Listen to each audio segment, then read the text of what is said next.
کو جانا ہے، یہ کام کرنا ہے. جو لوگ رب کی ڈیوٹی چاہتے ہیں تو ان کو نیند کی تو ضرورت نہیں ہے، پھر ان کو پاسبل نہیں ہے. آپ کسی وقت بھی آئیں میرے ساتھ ملے، آپ کو مجھے نیند نہیں آئی دیکھی. بس یہ میرے پر رب کا خصوصی کرم ہے کہ مجھے نیند نہیں آتی. رات کو آپ سوتے نہیں ہیں تو آپ 24 گھنٹوں میں کتنے مریضوں کو دیکھ لیتے ہیں آپ؟ میں 24 گھنٹے کے اندر اگر دربار علی تین آستانے ہیں ہمارے. پہلا جو دربار شریف کا آستانہ ہے، ساتھ ہی دوسرا جو ہے وہ پنڈی کا، اور ساتھ کلر سیدن جو ہے وہ آستانہ ہے. میں تقریباً نارمل رینج میں 3000 سے زائد بندوں کو ایک روز میں چیک کرتا ہوں. 3000 سے زائد.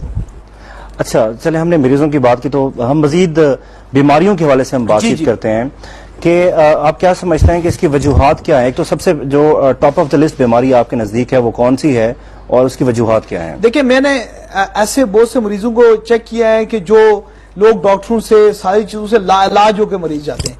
اب اس کی ٹاپ آف ریزلٹ یہ ہے کہ 70% جنات اور جادو کا اثر ہوتا ہے، جس کی وجہ سے ڈاکٹروں کی سمجھ سے مریض باہر ہوتا ہے اور اس کا علاج کرتے رہتے ہیں، وہ مرض بڑھتا جاتا ہے. میں کینسر کے مریض جو ہوتے ہیں ان میں 70% ایسے لوگ میں نے چیک کیے جن کے ساتھ جنات کا اثر ہوتا ہے. جنات انسانی جسم میں داخل ہو کر sugar, high blood pressure, cancer اور فالج اور گٹھیا جیسی موذی مرضیں مر دیتے ہیں. اور شیطان جنات بعض جو ہیں وہ خاندانی نسل در نسل آتے ہیں، اور کچھ جنات ایسے ہوتے ہیں جو جادو کے ذریعے لگائے جاتے ہیں. ان کے لیے جو نسل در نسل آتے ہیں وہ بندے کو کم تنگ کرتے ہیں، لیکن جو جادو کے ذریعے کیا جاتا ہے وہ انسان کو بس وہ بلائنڈ ہوتے ہیں، وہ اندھے ہوتے ہیں. ان کا مقصد ہوتا ہے کہ جب اس بندے کو ہم ماریں گے تو ہمیں اسے یہاں سے رہائی ملے گی.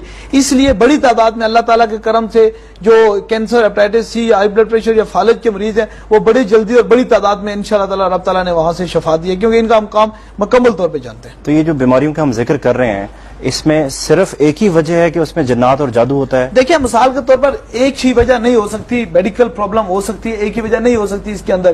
لیکن بات یہ ہے کہ میں نے آپ کو بتایا کہ لا الہ الا اللہ محمد رسول اللہ میں یہودی کی گولی سے کئی لاکھ گنا زیادہ طاقت ہے. جب اللہ کہتا ہے میرے ذکر کے اندر شفا ہے، جب ہم کسی کو اللہ کا ذکر کرتے ہیں چاہے وہ جنات سے ہو یا چاہے وہ میڈیکل پرابلم ہو، رب اس کو شفا دے دیتا ہے. صحیح. آج کل کے پیروں کو دیکھا جاتا ہے کہ وہ نماز بھی نہیں پڑھتے، اللہ تعالیٰ کو یاد نہیں کرتے، قرآن پاک کی تلاوت نہیں کرتے، تو اس حوالے سے کیا کہیں گے آپ؟ دیکھیں، بات یہ ہے کہ پیری اب پیشہ ہو گئے. میں آپ کو یہ بتاؤں، یہ پیشہ نہیں ہے، یہ اللہ کی ایک حکم کی فرمانبرداری اور اللہ کی ایک ڈیوٹی ہے. تو جو لوگ نماز اور قرآن سے پیچھے ہٹتے ہیں وہ درویش تو نہیں ہو سکتے نا. ہم انہیں پیر نہیں مانتے. جو دنیا کی محفل میں مثال کا تو دو چیزوں کو ہم کبھی پیر نہیں مانتے. سب سے پہلی چیز یہ ہے کہ وہ کہتے ہیں کھانے کے دانت اور دکھانے کے اور. یہ لوگ جو جس صورت